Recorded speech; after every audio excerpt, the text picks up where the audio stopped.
What's up, everyone? So I am back with another video, and I'm about 4 months out from my next meet. So this is my week 4 SBD day, and for those of you who have watched me lift enough, I'm sure you're probably pretty in tune with what I'm doing. But today on squat, hitting a 3x4 with a fatigued single after. I'll be hitting a top single on bench and some back downs after that. And then same thing on deadlift as squat, a 3x4 with a fatigued single. For those of you who don't know, my weight class is 82.5 kilos. This morning I weighed in at 86.05, so just about 3.5 kilos over the weight limit, which is honestly a great place to be right now. I honestly might even try to get a little bit bigger into this next training block. Normally that week out from the meet, I like to cut down from 84.5 or 85 kilos, and that's definitely well within reach right now. So everything's been going really well as far as my weight's concerned. But the topic of today's video is going to be World Championships predictions. So as I record this video, it is the last Saturday in May. So Worlds are in 2.5 weeks. So I am going to be doing like I did for Nationals. I'm going to be predicting my top 3 battles on the men and women's side. Although I might talk a little bit more about the women because it feels like there's going to be more than 3 battles there. But that's going to be what we're going to go over today. Hopefully we're going to crush this lift. Then after that, we'll get back and talk about Worlds predictions. So I'll see you all in a bit. Yes, I have.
All right, that wraps up the SBD day. Kind of going lift to lift. Squat felt great. Squat has continued to feel great block after block. That was definitely the most difficult squat day I've had in a while, but all things considered, things still moved very well. That fatigue single was only 10 kilos under my all-time PR. I thought it moved pretty well. So squat, very good. Bench was also good. I gotta pause longer. I have a harder time pausing for longer on the TSS. And actually my next meet, I'm not competing on the TSS, but I know going forward, I'm hoping to do the Arnold and Nationals next year. And I know that's what I'm going to be benching on there. So I'm trying to stay sharp on it because it's a lot harder to bench there. Deadlifts were okay. The 3x4 was fine. I had no issues with that. The fatigued single was definitely slow. I have been having very minor issues with my hips and low back, and it hasn't really impacted me that much. But today on that single, I felt it. My speed off the floor was as slow as it's ever been. Lockout feels great, which is, I mean, crazy to think about, the beginning of my powerlifting career. My lockout was always by far the weakest part of my deadlift, but that feels great. Gotta clean that stuff up. I really am going to take the next 4 weeks, and hammer some hip accessories and low back movements just to get that part of my body stronger again. Cause I gotta be faster off the floor. But all things considered, everything was fine.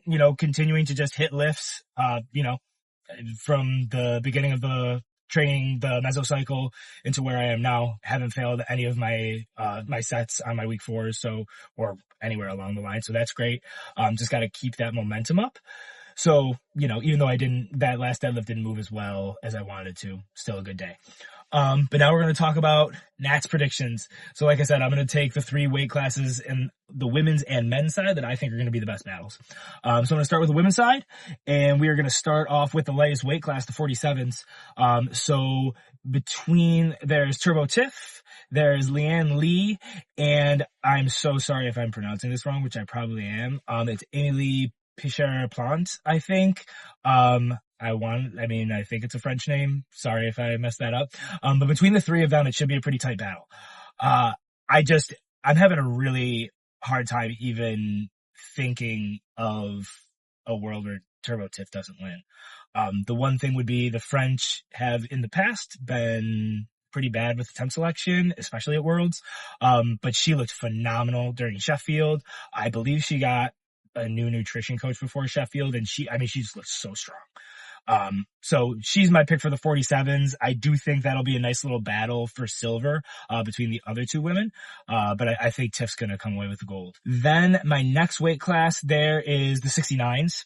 So the 69s is going to be between Carola Gara, Janae Kovacs, and Meg Scanlon, because Meg Scanlon, who is kind of hop back and forth between 63 and 69, is competing at 69 at Worlds. So the U.S. will actually have 2 people in the 69 kilo weight class.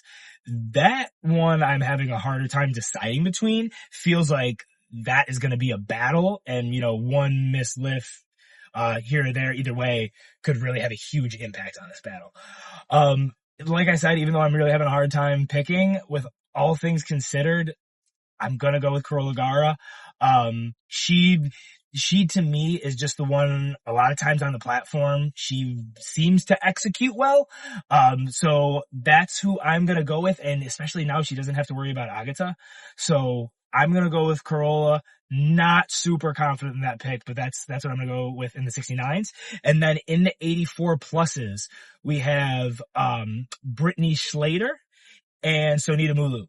This is always a really difficult one for me to pick. I go back and forth on the 2 of them so often. Like, they're both such, incredible lifters in that weight class, and they always put together a good battle. Honestly, I feel like most years during Worlds or Sheffield, that's the battle I enjoy watching the most. Those 2 really push each other. They've kind of gone back and forth. Feels like, heavyweight title fight a lot of the time between those 2. This was, I would say, out of all the weight classes, men's and women's, this was probably the most difficult one for me to pick. I'm leaning Brittany. That is my pick. I think in the past, during their battles, I've always picked Sonita, but it's never been like this slam dunk pick where it's like, oh yeah, definitely, that's definitely who's gonna win. So I think this is my first time picking Brittany. I think it's gonna be really, really close. But I'm gonna stick with my pick of Brittany Schlater for the 84 pluses. And then we can talk about the men's side. So on the men's side, we have the 59 kilo weight class, which is going to be between Michael Slavic and Ivan Campagno Diaz. This was a difficult one to pick. Ivan has been in Worlds. He's been in international meets before. So he's been in those battles. So that kind of made me want to pick him. But when I think about what Michael Slavic did at U.S. Nationals, it was kind of hard to sway away from that. The one thing is that I'm sure a lot of people are aware about, he makes an insane cut down to 59. He actually has a YouTube video, kind of going over his cut, which was wild. So when I think about like those factors, making weight and competing on an international stage, and making weight in a foreign country can be a difficult thing. I don't think a lot of people understand the impact travel can have on making weight, especially when you're making a cut like he is. So that is one thing I worry about. But I'm sticking with him. It feels like that might not be the right move, but I am going to stick with him in the 59 kilo weight class. The next weight class I wanted to talk about was the 83s. So the 83s, I feel like is going to be a battle between Joe Bornstein, Ade Omasakin, and Jurens Kangamu. So I feel like if Joe shows up and does what he's capable of, none of them are going to beat him. The fact of the matter is, I don't know if he's going to do that, especially after Sheffield. His Sheffield performance was not great. There were some other factors that went into that. I think if he could change some things, obviously he didn't know there was going to be all that baby powder on the bar for a second attempt, which really messed him up. And then he had to take that gigantic jump, or he didn't have to, but he chose to take that gigantic jump from a second to third. So he did not have a good day at Sheffield. But obviously the circumstances are different at Worlds. So I feel like I said, if Joe does what he's capable of, he's going to win that weight class.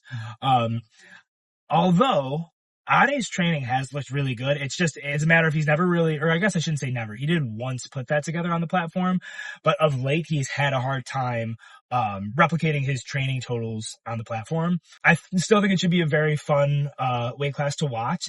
Also, not that I think he'll win, but Anaharo, it'll be nice to see how much he deadlifts, because I think, a lot of times we've seen him just throw those crazy thirds on the bar and miss, like break the floor but not hit it.